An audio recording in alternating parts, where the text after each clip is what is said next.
Cette vidéo est sponsorisée par Rhino Shield, les spécialistes de la coque bien dure, celle qui tient dans la main et qui est agréable au toucher, là. On en reparle après. Yo les potos, bienvenue sur 12 Craspec, la chaîne qui mord, la chaîne qui pue. Et ça tombe bien parce qu'aujourd'hui on va parler d'une vilaine bestiole toute moche qui mord et qui pue aussi. Elle s'appelle Brigitte Mac... Ah, je déconne les gars, bah oui direct, oh là là. Revoilà le débile de l'espace. Ah, je rigole, elle s'appelle Alien. Et oui, c'est donc parti pour une nouvelle analyse de film. Enfin, j'ai l'analyse, je sais pas vraiment quel mot trouver à chaque fois j'ai dit ça, mais je me répète tout le temps, c'est pas une analyse quoi. Vous avez dû remarquer que sur cette chaîne on n'analyse pas grand chose, hein. Rien que le mot analyse, moi il me fait peur. À la limite, analyse, oui, bon là il y a peut-être un truc à faire, mais ça c'est un autre sujet. Et donc, nous allons parler aujourd'hui d'un monument du cinéma de science-fiction et d'horreur. Oui, oui, les deux à la fois. Un film considéré par beaucoup comme un chef-d'œuvre, un film culte, un film charnière de tout un genre. Alien, ou Alien le 8e passager pour le titre en français. Qu'est-ce qu'ils avaient besoin de rajouter une phrase en entière, merde. Le film s'appelle Alien, mais laissez Alien. Pourquoi vous avez besoin de rajouter un truc là? Dans ce cas-là, autant mettre Titanic, le paquebot qui coule. Bon, Alien en tout cas, vous allez voir que moi je vais vous filer un peu mon point de vue sur ce film. Et la première chose que je peux vous dire, c'est que,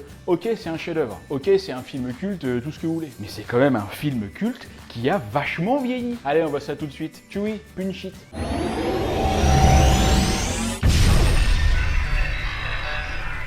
Alors bien sûr, avant de commencer la vidéo, vous le savez désormais, un petit mot sur le sponsor du jour. On revient en basique avec Rhino Shield et ses nouvelles collections. J'aime vraiment bien bosser avec eux, je vous le dis, parce que d'une part j'aime bien leurs produits et d'autre part eux je les aime bien aussi. Comme disait Mickey, je l'ai déjà dit souvent et je le redis encore, ils sont super cool et surtout très conciliants et ça c'est classe. Rhino Shield est donc pour celles et ceux qui l'ignorent encore, une entreprise spécialisée dans les coques de protection pour smartphones, AirPods et Apple Watch, mais pas que puisqu'il y a aussi des câbles tressés et des protections pour objectifs photo. Et ils ont à chaque fois des nouvelles collections que j'aime bien. Cette fois-ci on a du Rick et Morty, déjà un classique, hein. Moi j'aime bien celle-là. On a du Harry Potter aussi. Alors le truc sympa c'est que soit vous avez une coque solid suite, donc une coque complète, soit vous avez le mode NX, c'est-à-dire juste une coque modulable. Donc là vous avez la coque normale, là vous achetez juste le fond et d'un seul coup vous le mettez facilement et clac, voilà, c'est aussi facile que ça quoi. Vous remplacez juste le fond et vous avez une autre coque, là vous voyez, là c'est Slytherin. Et ça protège très bien des chocs évidemment, c'est un peu le but. Il y a aussi une nouvelle collection de Pac-Man hein, que j'aime bien. Moi je me suis pris une coque complète, donc une solid suite comme ça. Alors après il y a toujours les best-sellers, hein, Naruto, One Piece, Hunter x Hunter pour les mangas, Fortnite et League of Legends pour les jeux vidéo. Il y a toujours la série de NASA hein, qui est très jolie aussi. Hein. Bah, moi j'en ai une de cette collection-là, c'est celle-là. Et oui, j'en ai plein.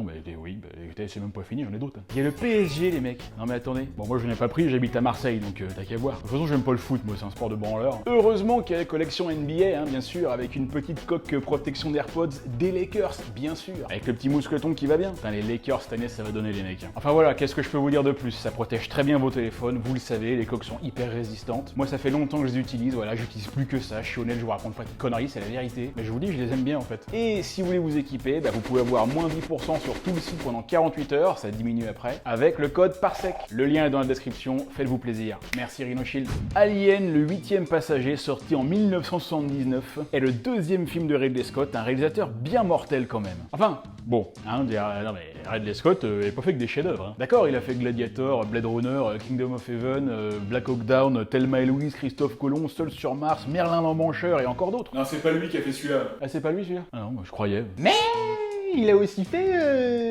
Prometheus et Alien Covenant, déjà, hein, bah oui, mais ça sur le CV, ça fait tâche. En plus, c'est la saga Alien, quoi, t'as pas le droit de ruiner une saga comme ça, surtout si c'est toi qui la démarre. Putain, mon vieux, il te l'a ruiné à un point, non mais là, c'est à peine s'il rivalise avec Disney pour la nouvelle trilogie Star Wars. Et puis bon, bah, qu'est-ce qu'il y a d'autre? Hannibal, G.I. Jane, Cartel, Exodus. Bon, je m'excuse, hein, mais c'est pas tellement des chefs-d'œuvre, hein. C'est même pas des films dont on se souvient. Ah bah, échecs commerciaux et critiques, monsieur Scott. Faudrait voir à pas faire n'importe quoi, hein. On a placé de grands espoirs en vous, nous, hein. S'agirait de pas nous décevoir. Donc voilà, Ridley Scott, oui, d'accord, mais attention quand même, ne pas trop se reposer sur ses acquis. Et donc Alien est un film de science-fiction slash horreur qui se déroule en 2122 et qui raconte l'histoire de l'équipage du Nostromo, un vaisseau cargo. Oui, là je vais résumer tout le film là. Cargo, comme le Faucon Millenium, qui transporte du matériau de on sait pas bien quoi, on s'en fout, et qui rentre sur Terre. Mais l'équipage va devoir s'arrêter après avoir capté un signal de détresse sur un petit corps dans l'espace. Et en fouillant sur place, l'un des membres va se faire choper au visage par un des trucs les plus immondes que Dieu dans sa grande miséricorde a placé dans l'univers. Le truc va pondre un œuf dans le corps du gars et une bestiole toute mignonne va en sortir en plein milieu du repas. Et bon appétit bien sûr. Le truc va se barrer à fond dans le vaisseau, j'adore quand il se barre comme ça à fond là, on dirait Bibi et le coyote.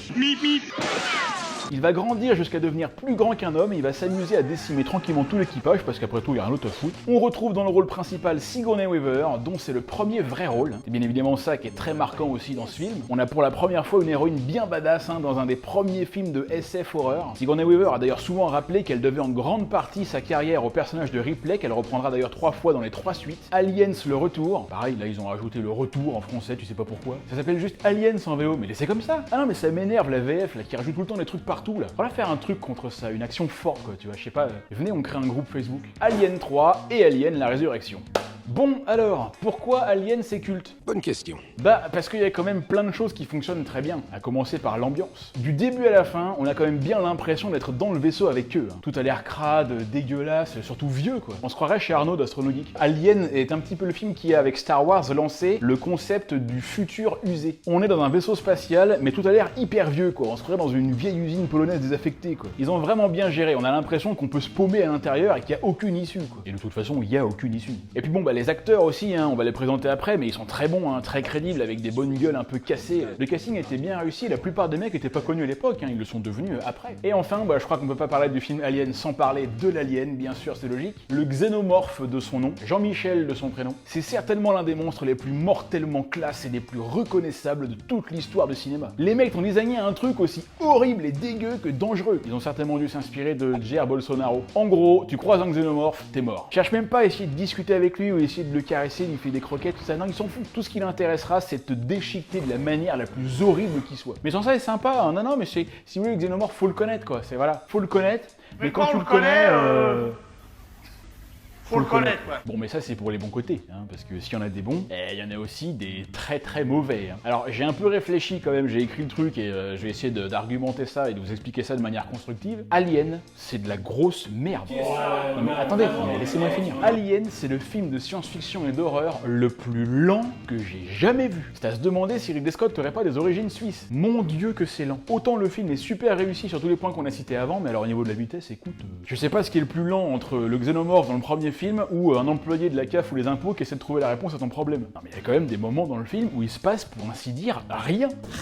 Rien. C'est long, on se fait chier, il y a une ambiance de merde. On se croirait dans un discours du pape. Et si le xénomorphe est absolument génial sur tous les gros plans, sur les plans larges, excusez-moi, mais alors... Expliquez-moi cette merde. Bon, puis là on lance le film, là, je dis, il retourne.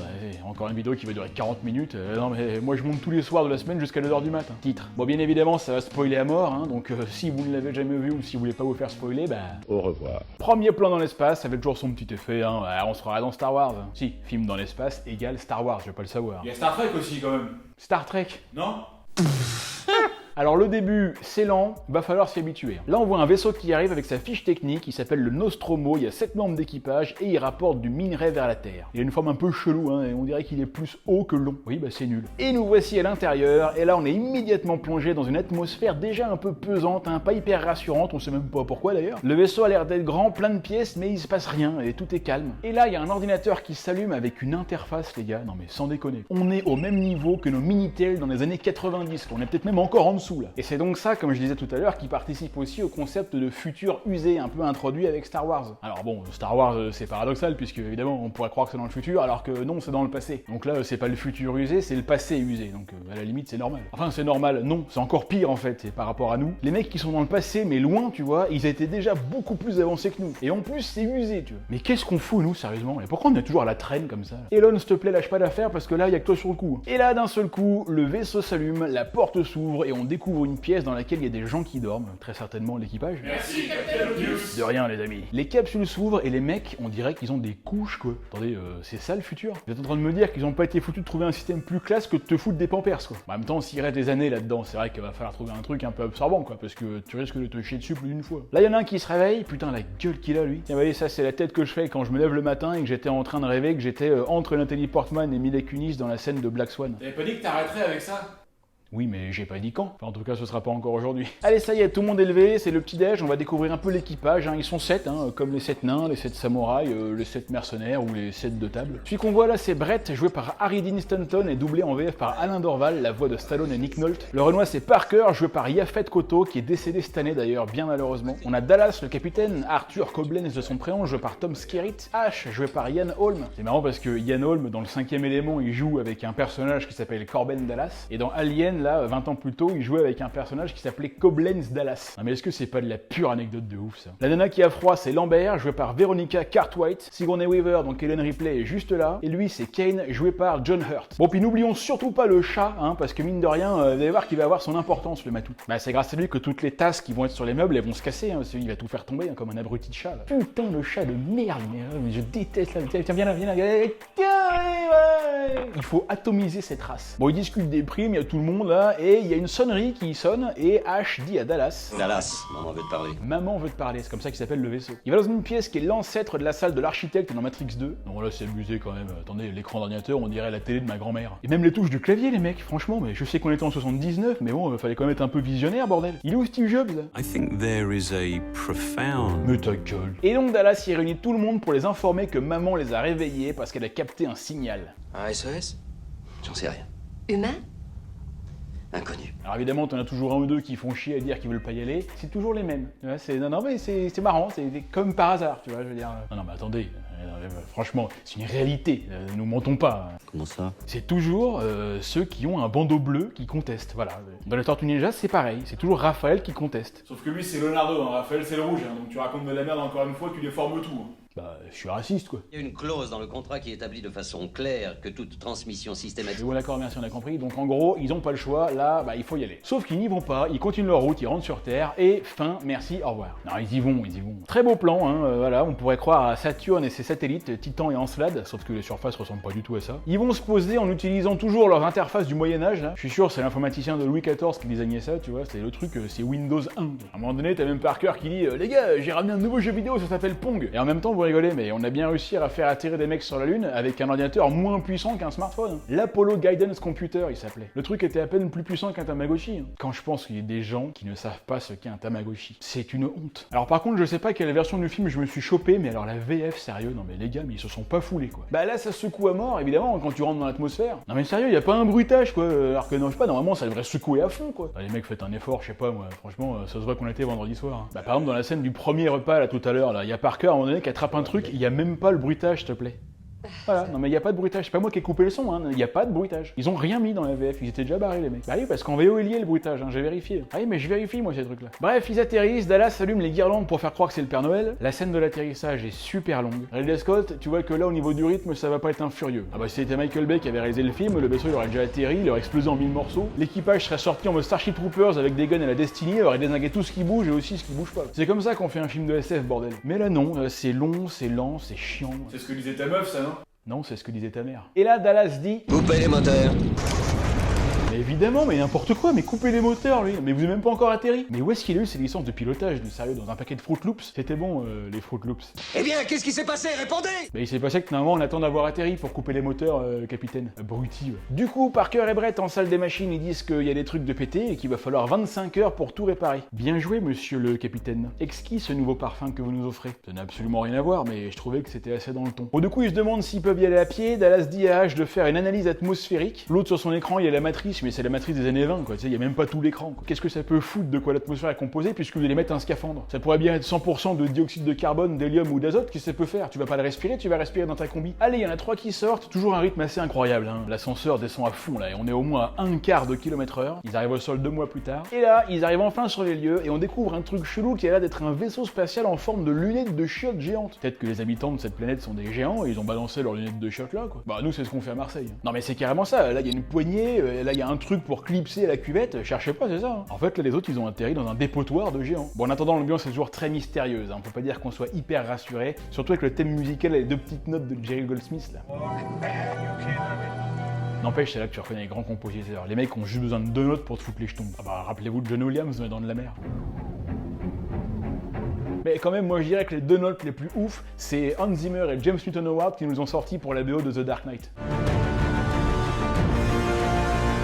Ça, c'est 2 notes qui envoient du très lourd. N'empêche, les mecs ont eu besoin de se mettre à 2 pour écrire 2 notes. Ah bah ils ont fait une note chacun et puis ils l'ont facturé 20 millions. Hein. Bah attendez, c'est comme ça que ça marche. Hein. Minimum de boulot, maximum de thunes. Hein. Eux, dans une autre vie, c'est obligé, ils étaient ministres. Allez, ils rentrent dans le vaisseau, il serait peut-être temps. Hein. C'est bon, le film est commencé depuis une demi-heure quand même. À ce rythme-là, on n'est pas prêt de boire l'apéro. Va encore falloir qu'on ouvre les bouteilles pendant le film. Et là, ils arrivent dans une pièce avec un truc de ouf. On découvre un genre de squelette humanoïde momifié assis derrière. Alors on sait pas trop ce que c'est. Est-ce que c'est un gun? Est-ce que c'est un télescope? Est-ce que c'est une longue vue? Tu sais, vous mettez 1 euro dedans comme on de la Tour Eiffel. dalle. Eh, peut-être il voulait voir l'Arc de Triomphe. Et d'ailleurs, pour renforcer l'impression de différence de taille, il y a un truc extrêmement simple à faire, c'est de faire jouer les enfants. Là, en fait, ce sont les enfants de Ridley Scott qui jouent les personnages. Et du coup, ça donne encore plus l'impression que les autres sont grands. Et Peter Jackson a d'ailleurs refait un peu la même chose pour les Hobbits, pour les différences de taille, il a utilisé les enfants pour le Seigneur des Anus. Enfin, des anneaux, pardon. Non, le Seigneur des Anus, il n'y a pas d'enfants. Hein. Enfin, j'espère pas.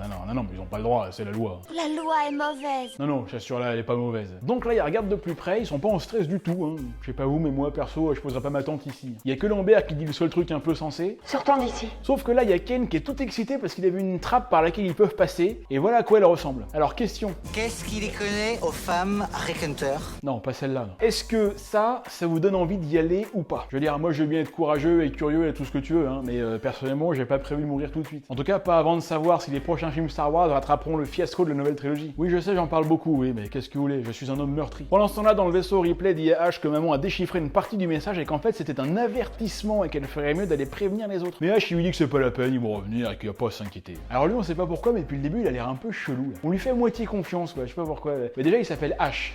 Ash. Qui s'appelle Ash? Personne. Le mec, son prénom, c'est une lettre. On n'est pas dans le Men in Black. Bon, ça, je sais que H, c'est pas juste lettre H, c'est A-S-H. Non, mais vous rigolez, mais juste le fait que j'explique ça, ça va m'éviter 50 commentaires de mecs qui vont dire mais non, t'as rien compris, c'est pas H-H, c'est H-A-S-H. Et donc, Kane arrive dans une salle immense avec une sorte de rayon bleu au sol, et surtout, il voit qu'il y a des œufs par terre. Alors là, il se dit, chouette, on va pouvoir faire une bonne omelette. Il s'approche un peu, il voit un truc qui bouge à l'intérieur. Je pense qu'à ce moment-là, tout le monde se demande ce qu'il fout encore là. Moi, je me serais déjà barré à l'autre bout de l'univers. Et surtout, quand on a vu ce qu'il y a dans la salle là-haut, les mecs, c'est déjà pas hyper accueillant, mais alors là, faut pas avoir un bac +8 pour savoir que c'est pas Erika Eleniak qui va sortir de l'œuf comme elle sort du gâteau dans Piège en haute mer. En tout cas, disons que ce serait franchement étonnant. Mais non, lui, il reste. Et là, forcément, l'œuf s'ouvre. À l'intérieur, c'est dégueulasse, hein. Ça, c'est à peu de choses près qu'un chirurgien voit quand il fait une opération du cancer de la prostate. Et en plus, pour que ce soit vraiment horrible, Ridley Scott, il a mis des vrais boyaux de vache. Là, c'est des vrais organes qui puent, quoi. Je peux te dire que sur le plateau, j'espère qu'ils avaient amené du févresse parce que bonjour l'odeur. Il paraît que c'est l'une des rares choses qui pourrait couper l'appétit de Sangoku. En même temps, les Anglais, ils sont habitués à ce que ça chlingue. Hein. C'est comme ça partout chez eux. Bon, les mecs, ils sont coincés entre l'Écosse et l'Irlande. Je veux dire, au niveau de l'odeur, là, tu peux pas rivaliser. Hein. Et je sais, j'y ai habité 2 ans. En Irlande, tu rentres dans les bars, l'odeur, tu peux l'attraper comme ça. Donc Kane, là, il fait ce que tout le monde ferait. Hein. Il a tout de suite le bon réflexe, c'est de mettre la tête dedans. Titre. Sauf que qu'est-ce qui se passe, espèce d'abruti? Tiens, mange-toi ça, pauvre idiot. C'est sûr que tu l'as pas vu venir celle-là. Tu sais quoi? C'est bien fait pour toi. C'est tout. Tu l'as pas volé. Hein. Du coup, les autres, ils le ramènent en catastrophe, sauf que Ripley leur dit non, c'est mort. Hein, vous rentrez pas comme ça, vous allez contaminer tout le vaisseau. Sauf que qui c'est qui va encore faire un truc chelou? C'est Ash. Lui, la contamination, il en a rien à foutre, il ouvre le sas. Il est pas net, lui, je vous le dis. Hein, lui, c'est un mec flou. Regardez, il est flou. Et à chaque fois qu'il arrive, il est flou. Donc là, ils analysent le truc et on découvre un truc absolument horrible qui est accroché au visage de Kane. Le truc, on sait pas si c'est une araignée, un crabe ou une couille avec des pattes. En tout cas, t'as pas vraiment envie de le caresser, quoi. Et en plus, il essaie de l'enlever, le truc qui s'accroche au cou. Hein. Ça a l'air bien engagé, votre histoire. Écoutez, moi je propose qu'on le laisse comme ça. Hein, voilà, je veux dire, Kane, il respire, il a pas l'air de souffrir. Il a l'air bien en plus, là. Peut-être il se fait un masque. Peut-être c'est une race d'extraterrestres qui aime bien les câlins. Bon, il décide quand même de lui couper une tentacule, mais quand le sang gicle du truc, ça te bouffe le sol. Ça bouffe la coque du vaisseau, c'est encore pire, c'est un truc de malade. Ils descendent tous les étages pour voir jusqu'où ça va jusqu'en bas, mais heureusement ça s'arrête. Dallas prend le stylo de Brett pour vérifier ce que c'est, effectivement, le truc bouffe le stylo. Tiens, tu peux te le remettre sur ton oreille. Ou dans ton cul si tu veux, ça se trouve, ça peut faire une petite sensation pas désagréable. Il a raison, je pourrais peut-être essayer. Bon, les autres ils repartent à leur réparation. Le vaisseau il a l'air aussi pourri que le Faucon Millennium, quoi. Il y a plein de trucs à réparer tout le temps, tu te demandes comment il vole encore. On n'aurait jamais dû se poser sur cette planète. Mais si, allez, vous allez voir, ça va être sympa. Ripley demande à Ash ce que c'est que la bestiole. Je dirais que c'est... Je ne sais pas encore. Pure réponse, quoi. À mon avis, c'est je sais pas. Et en plus, tu sais pas pourquoi, mais il est indirect l'écran. C'est genre, t'as l'impression qu'il veut cacher des trucs, quoi. Mais qu'est-ce qu'il a, lui? Il est chelou, il est là, vraiment. Faudrait essayer de savoir ce qu'il pense, lui. On va demander à des professionnels. J'ai un mauvais pressentiment. Je ne ressens rien d'inquiétant. Ah d'accord, faudra pas s'étonner si les Sith ils prennent le pouvoir, hein, avec une bande de rigolos comme vous. Le truc pue la merde à 1000 km, mais toi, grand Jedi que tu es, tu ressens rien, quoi. Ça m'étonne pas que t'aies jamais siégé au conseil. Pendant ce temps-là, Dallas s'écoute un petit son bien tranquille, mais Ash lui dit de venir parce qu'il y a du nouveau. La bestiole qui était accrochée au visage de Kane, elle a disparu. Donc là, ils la cherchent, mais ils ont un peu les boules, hein. Et t'as un plan fixe hyper long, là, tu les vois chercher tout doucement, ils sont pas rassurés, ils font pas de bruit. Ah putain! Eh mais lui, mais comment il m'énerve, il fait que des conneries. Ah on dirait moi. Bon, Ripley va voir Kane et coucou. Comme par hasard, le truc lui tombe dessus pile au moment où elle passe, dis donc. Alors, montrez-moi voir ça. Ouais, on dirait un peu l'intérieur oui, non, c'est vraiment dégueulasse. Hein. Ripley leur dit de balancer ça immédiatement par-dessus bord, alors que Ash, lui, évidemment, il veut le garder pour le ramener. Et comme Dallas, il dit que Ash, c'est le responsable scientifique, et bah du coup, ok, on le garde, et Ripley l'engueule, quoi. Moi, je suis pas d'accord, hein. Lui, il ramène ce qu'il veut, et moi, j'ai rien le droit de ramener. Bah, tu veux ramener quoi? Bah, je sais pas, rien de spécial. Bah, pourquoi tu gueules alors? Parce que je suis pas d'accord, c'est tout, on doit être égaux, y a pas que lui qui a le droit de ramener un souvenir. Et tu veux ramener quoi? Mais rien, je m'en fous, y a que de la merde ici. Bah alors ferme-la, qui vous fait chier depuis tout à l'heure. Bon allez, il décolle enfin, et là, on commence un peu à se demander quand c'est qu'il va arriver l'alien. Parce que pour l'instant, le film est commencé depuis 1 heure, on a toujours pas vu la queue d'un. Ils vont quand même pas nous faire le coup de Luke dans l'épisode 7, arriver les 15 dernières secondes du film. Nous, tout ce qu'on veut voir, c'est des boyaux qui éclatent, et pour l'instant, on a juste vu des gens qui se font chier. Donc faudra voir à se bouger un peu Ridley là. Sinon, on rappelle Michael Bay. Et là, vous savez pas quoi? Kane, bah il est guéri, le Black qui refait surface. Alors, il lui pose des questions, lui demande s'il se souvient de quelque chose, de ce qui s'est passé, mais lui, il se rappelle de pas grand chose, quoi. Mais que par contre, il a faim. Donc, ils se font un petit repas avant de retourner en hibernation, parce qu'ils sont quand même à 10 mois de la Terre. Et tout se passe bien, Kane il a un bon appétit, même ce qu'il bouffe là, ça a pas l'air super appétissant. Ça doit être du chinois. Sauf que d'un seul coup, il commence à pas bien se sentir. On dirait qu'il a avalé une saleté là ou un truc pas frais. Ouais, c'est forcément du chinois. Et là, préparez-vous à la scène la plus mythique du film. Kane commence à vraiment pas bien se sentir. Les autres, ça les fait marrer, mais ils vont pas rire longtemps parce que là, ça devient sérieux. Ça a l'air sérieux. Il commence à se débattre, il hurle à fond, il a l'air de souffrir de ouf. Ah ouais, là, mais on dirait mon fils quand j'essaie de lui faire manger ma boîte d'épinards. Ah ouais, mais j'ai toujours une boîte d'épinards, mais lui, il aime pas. D'ailleurs, je fais une petite parenthèse. Vous connaissez le point commun entre la sodomie et les épinards? Alors, je suis assez certain que la plupart des gens connaissent, mais pour ceux qui ne connaissent pas, eh bien, je laisse le soin aux gens qui connaissent la réponse d'écrire uniquement la réponse et rien que la réponse en commentaire. On va voir combien d'entre vous ont l'esprit très sale. Et là, d'un seul coup, bah ah oui, ça surprend, ouais. Et là, le truc vraiment ouf, c'est que les acteurs n'étaient même pas au courant de ce qui allait se passer. C'est-à-dire que pour vraiment avoir des réactions le plus authentiques possible, Ridley Scott leur avait pas dit ce qui allait se passer. Il leur avait juste donné une info ou deux, genre il va se passer un truc, mais il leur avait rien dit de plus. Donc là, quand d'un coup il y a un alien absolument immonde qui transperce l'abdomen de Kane, tout le monde hallucine, mais pour de vrai. Lambert là, il savait même pas qu'elle allait se prendre du sang partout. Sa réaction, elle est réelle. Alors c'est génial, alors là, c'est une pure idée, quoi. Et alors là, à chacun sa réaction. Alors Lambert, ouais, elle est horrifiée, les gars là derrière, ils sont choqués aussi. Par contre, Brett, lui, ça le choque pas plus que ça. Ah, lui, il est là, oui, bon, d'accord, bah, peut-être il a fait une indigestion, c'est pas grave, et puis qu'il boive un verre d'eau, ça va passer. Et là, moi, ça me fait trop marrer parce que le truc qui sort, il regarde partout où il est, t'as l'impression qu'il va se présenter, t'sais. Bonjour à tous, je m'appelle Bernard, j'ai 52 ans et je collectionne les sachets de soupe à la tomate. Et donc, le truc, on dirait quand même un peu, hein. Bon, si, attendez, on dirait une tub un peu quand même, hein. Excusez-moi, hein. Une tub avec des dents, hein, mais bon, une tub quand même. En tout cas, ça, on a la forme, la couleur, l'odeur, très certainement la texture, et ça fait le même bruit quand ça a faim. Et le truc part à une vitesse, mais là c'est à l'improste. N'empêche Ken, là, vous imaginez la mort qu'il vient d'avoir? Non mais c'est pas le truc le plus horrible, sérieux. C'est vraiment une mort dégueulasse. Du coup, Kane, bah il éjecte dans l'espace. Alors, autant dans Starship Troopers, quand Dizzy elle meurt, ils font le truc super délicatement, tu sais, ils prennent leur temps, c'est ultra lent, mais c'est normal, tu vois, c'est par respect pour le corps. Autant là, les mecs, ils en ont rien à foutre. Regardez comment ils te jettent ça à fond, quoi. Le corps, il part à balle, mais ping, ils te jettent ça comme un truc que tu jetterais à l'arrache par la fenêtre de ta bagnole quand tu roules, quoi. T'imagines si le lanceur était mal réglé, le truc, il pourrait s'exploser contre une paroi du vaisseau? Bon, en tout cas, ça en fait déjà de moins. Alors du coup, bah, il va bien falloir essayer de le trouver, cet alien. Donc ils vont faire 2 groupes, et Dallas dit... Si jamais l'un de vous le voit, il l'attrape dans ce filet que Parker a devant lui. C'est sûr qu'un filet pour attraper l'alien, ça va faire l'affaire, ouais. Prenez des épuisettes pendant que vous y êtes. Et là, Ripley elle se retrouve avec Laurel et Hardy qui font que de gueuler depuis le début. Ils arrivent dans une pièce évidemment super bien éclairée, mais pourquoi vous allumez pas la lumière, sérieux? Vous dites pas que vous aurez peut-être plus de chances de voir le truc, quoi. Après, peut-être que c'est pour que Parker puisse mieux se cacher aussi, tu vois. Non mais c'est une technique, quoi. Bah, y a pas de lumière. Il se met un peignoir sur la tête, il peut passer pour un Nazgûl, hein. Oui, mais vous rigolez, mais du coup, peut-être que ça peut faire peur à l'alien, et puis du coup, il va se rendre après, bah alors. Moi je dis ça se tente. Là, ils captent un mouvement derrière une porte. Je sais pas comment ils font, mais... Ils sont sur le point d'attraper la bestiole, et... Ah, putain, c'est le greffier. Ah, ils font vraiment chier, ces roux, là. Enfin, ces chats, pardon. Oui, bah il est roux, bah c'est pas ma faute, hein. N'empêche, comme par hasard, quoi. Du coup, Parker dit à Brett d'aller chercher le chat pendant qu'il continue avec Ripley. Bonne technique, hein, pour rester seul avec Ripley, hein. Moi j'aurais fait pareil. Et là, Brett va chercher le chat et se retrouve forcément tout seul. Bah, c'est-à-dire, dès que tu le vois seul comme ça dans ce plan-là, si t'es pas trop con, tu sais que c'est sa dernière scène. Parce que vu comme il est gaulé comme un néon, ça va être chaud pour placer une clé de bras au xénomorphe. En fait, Alien, c'est exactement les mêmes codes que d'habitude. T'en as un qui s'isole du groupe pour une connerie, faut qu'il aille chercher le chat alors que techniquement on pourrait totalement s'en foutre. Non mais je plaisante pas. Il se retrouve tout seul mais il a pas peur, tu sais, tout va bien, hein. C'est vrai qu'il y a pas un monstre qui rôde dans les parages. Moi je suis désolé, hein, mais là les autres me disent d'aller chercher le chat, mais jamais de la vie j'y vais, il se démerde le félin. En plus il va aller le sauver, je suis sûr il aura aucune reconnaissance. Les chats de toute façon c'est la pire des races. Et là après t'imagines tu trouves une mue, ça veut forcément dire que le truc il a grandi. Tu vois une salle sombre avec des trucs qui bougent, qu'est-ce que tu fais? Bah tu vas voir voir, bien sûr. Alors qu'il faudrait juste que tu prennes une capsule de sauvetage et que tu te barres le plus loin possible en faisant exploser le vaisseau. Mais non, lui il entre dans la salle, pas de problème. T'as vu, il pleut à l'intérieur. Ça doit être parce qu'il y a le Velux d'ouvert au plafond et puis que il pleut dans l'espace, donc bah forcément ça goûte à l'intérieur. Hein. Ah, il a trouvé le chat, enfin. Oui, sauf que le cas, là, comme on dit dans le schnorr, là, bah il l'a vu, l'alien, lui, hein, il est pas con. Mais c'est même pas qu'il est pas con, c'est qu'il a fait exprès de venir là, pour attirer Brett dans un piège, pour qu'il meure. Mais parce que les chats, ils veulent prendre le contrôle de l'humanité, c'est bien connu. Je suis sûr que c'est les chats qui ont inventé le xénomorphe. En tout cas, Brett, lui, il voit rien. Alors que le truc est lent, et en plus, il doit puer, non? Tu dois le sentir, je suis sûr. En plus, il a le nez qui coule, là, il nous tient un sacré rhume. Bah, en même temps, c'est super humide, quoi. Il pleut dans la pièce, t'as vite fait d'attraper froid. Hein. T'imagines l'alien, là, il veut trop être discret, tu sais, mais il est terneux au dernier moment.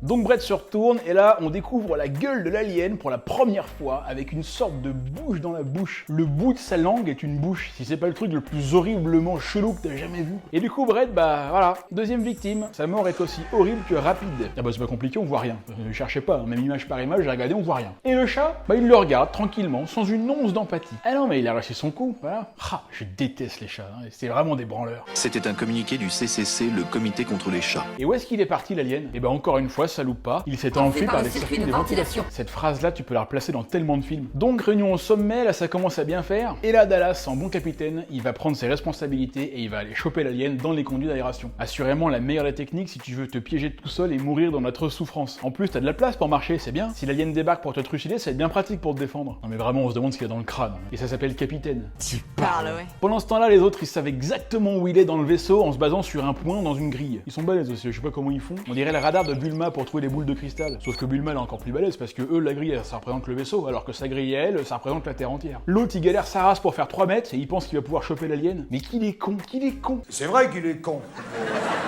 Bah oui, faudra lui dire un jour ou l'autre, hein. Les autres, ils se font une petite partie de snack pour se détendre. Lambert lui dit que l'alien arrive, l'autre il lui dit oui, mais il arrive par où? Mais t'es dans un tunnel, abruti. Y a pas 36 endroits où il peut arriver, il va arriver soit devant, soit derrière, c'est tout. C'est pas compliqué. Alors Lambert, elle lui hurle de partir très vite parce que c'est seulement maintenant qu'ils se rendent compte qu'en fait c'était une idée dangereuse. Dallas descend une échelle, regarde des deux côtés et coucou. Dallas, il s'est fait niquer par l'alien. Pas de sang, pas de Dallas. Pas de Dallas. Pas de palais. Bon bah ça fait 3, voilà, donc faudra peut-être essayer de trouver une solution à un moment donné. Ripley va aller parler à maman pour savoir si des directives. Priorité numéro 1, assurer retour sur Terre de cet organisme pour analyse. Toute autre considération est secondaire et l'équipage peut être sacrifié. Ah là là là, elle apprend la vérité. Il est là l'autre. Évidemment il est dans le cou, lui, c'est cette espèce d'ordure. Alors Ripley elle est vénère, elle va le dérouiller un peu, mais quand elle essaye de sortir... Regardez-moi sa vieille face de pervers là. Ah ouais non mais Bilbo Baggins là, dans une autre ville il aurait pu s'appeler Guy Georges. Ah ouais non mais là c'est les mêmes méthodes. Hein. Il la jette dans un endroit là, tu sais pas si c'est sa chambre ou si c'est la mienne. Il prend un magazine et il le plante dans la bouche de Ripley. Encore une fois je sais pas si on peut considérer qu'il y a une connotation sexuelle là-dedans. En tout cas Ash c'était vraiment un sérieux détraqué. On n'a pas le droit de faire ça, de forcer quelqu'un avec violence comme ça, c'est hors la loi. La loi est mauvaise. Bon Yasmine ça suffit maintenant. En tout cas nous il nous fout les boules, hein. On sait pas pourquoi il fait ça et en plus c'est un détraqué qui a de la force parce que même quand Parker, qui a quand même un beau bébé, hein, bah là il arrive il se fait maîtriser. Hein. Il est obligé de lui filer un bon coup d'extincteur pour le calmer et bam, Parker lui défonce la tête et on découvre que Ash en fait c'était un robot, un androïde. C'est pour ça qu'il était aussi fort là, c'est comme C17 et C18. Alors Ripley va essayer de le brancher parce qu'elle pense qu'il sait comment tuer l'alien. L'autre il a une tête là, mais il s'est mis un cosplay de Bukake quoi. Oh non c'est dégueulasse, non, vraiment non, là écoutez, là c'est dégoûtant. Même moi je trouve ça répugnant. On va le remettre juste une fois pour vérifier. Oh non, vraiment, non. Bon, après, c'est peut-être du lait, tu vois, on sait pas ce que c'est. En tout cas, quand Ripley, elle lui demande comment on peut tuer l'alien, lui, il répond que malheureusement... Vous ne pouvez pas. Vous n'avez pas encore compris à qui vous avez affaire. Un parfait organisme. Et sa perfection structurale n'a d'égal que son hostilité. Ripley, ça l'énerve, du coup, elle le débranche. Bon, là, le raccord entre les deux têtes, c'est nul, hein. Je veux bien croire qu'ils ont fait ce qu'ils pouvaient, que c'était il y a 40 ans. Mais bon, là, tu vois bien que c'est Yann Holm, et dans le plan d'après, ça ressemble plutôt à François Mitterrand. Ah, je suis horrible, mais du début à la fin. Ouais mais les gars, comme disait Roger... Quand on n'a pas un bon sens de l'humour, vaut mieux être mort. Allez, là on rigole plus. Ripley va préparer la navette pendant que les deux autres vont chercher du carburant. Et là mes cocos, une fois que le compte à rebours sera déclenché, vous aurez 7 minutes pour virer vos culs de là. Ripley met tout en route quand d'un seul coup on entend quelqu'un qui miaule. Quelqu'un qui miaule. Oui, bah, enfin, le chat. On peut pas dire quelqu'un pour le chat. Non, je crois que non. Ah bon? Et donc Ripley, au lieu de préparer des trucs, elle va chercher le chat. C'est le truc le plus important en ce moment-là, trouver le chat. Elle doit avoir 10 000 trucs à faire pour préparer la navette, mais non, elle va chercher le chat. Mais laissez ce putain de chat tranquille enfin. En plus, à chaque fois qu'il sort, il est en mode ah. Mais sérieux, c'est quoi son problème? Il peut pas sortir normalement. Tu croirais qu'il vient d'échapper à un piège qui voulait te tendre. Les autres, ils récupèrent du carburant de on sait pas où, on sait pas ce que c'est, et c'est alors qu'une ombre apparaît dans la pénombre de la lumière. Enfin bon, il y a l'alien qui arrive quoi. Yeah, motherfucker! Ah, il est badass de ouf quand même. Hein. D'ailleurs, on dit il, mais on sait pas si c'est un mâle ou une femelle en fait. Et on le saura jamais d'ailleurs. Et c'est fait exprès. Le xénomorphe est asexué et ne cherche de toute façon pas à se reproduire. Ou alors, s'il cherche à se reproduire en faisant des trucs comme ça, il s'y prend mal, hein, parce qu'à chaque fois il perce pas au bon endroit. Mais c'est vrai qu'il y a un côté un peu sexuel chez le xénomorphe. Rien que sa tête, excusez-moi, hein, mais bon, quand on le voit comme ça, on n'enlèverait pas l'idée qu'on dirait quand même un bon gros chibre bien veineux. Hein. Il s'est peut-être inspiré de moi. Et ça vient peut-être de là en fait, l'expression avoir une tête de bite. Et de toute façon, le créateur artistique de la bête, j'ai oublié son nom, il l'a reconnu lui-même. C'était le but. Il avait d'ailleurs dit qu'au départ, il voulait que l'alien ce soit juste une grosse bite. Mais Ridley Scott, il lui a dit que non, je veux dire, une petite référence, oui, mais là, les gens allaient se douter de quelque chose. C'est pour ça qu'ils ont rajouté des dents. Et donc, bah là, Lambert, qui était déjà pas bien courageuse, elle est tétanisée. Bon, je vous rassure, je serais certainement comme ça aussi. Je sais pas si j'essaierais pas quand même de lui placer un petit chabit, tu sais. Bah, pour le surprendre, tu vois, le truc, il est super lent et il se la raconte parce qu'il sait qu'il est badass, mais il est lent. Et en plus, il s'attend pas du tout à un chabit. Je suis sûr c'est une technique qui peut marcher. J'aurais trop voulu voir le xénomorphe qui fêtait la petite réaction de... Ripley, elle entend toute la scène par le walkie-talkie. Parker, il tente sa chance, mais évidemment, il se prend un stop violent. Et là, quand l'alien te fait ça, mon vieux, t'attends pas un French kiss long et langoureux. Ah bah lui, sa spécialité, c'est plutôt... Il sort sa queue pour la passer entre les jambes de Lambert. Vous admettrez quand même que là, il y a une connotation sexuelle évidente. On est à la limite du hentai, là, tu sais, avec les pieuvres et leurs tentacules, là. Ah ouais, non, mais les Japonais, ils ont des fantasmes, mais tu te demandes, quoi. Là, il y a un côté hyper malsain, je trouve. Ah, j'adore ce truc, moi. Ripley court dans les couloirs en entendant Lambert se faire massacrer.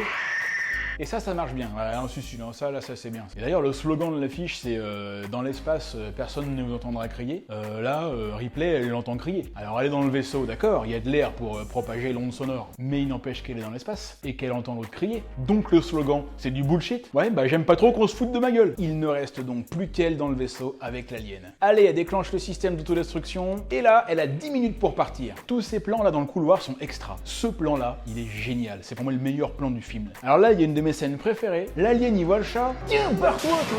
Ah, il y en a enfin un qui a compris. Allez, elle arrive dans la navette, elle a 1 minute pour partir, elle largue les amarres, elle part à fond et bam, le gros vaisseau explose avec l'alien dedans. Et ouais, ça y est. Je t'ai eu. Carrément, t'as été la meilleure, ma puce, t'as gardé ton sang-froid, t'as été un exemple pour tout le monde. Elle a vraiment bien géré Ripley, hein. Elle a été jusqu'au bout, et par rapport à ça, il y a un super message justement que le film véhicule, et on pourrait dire que...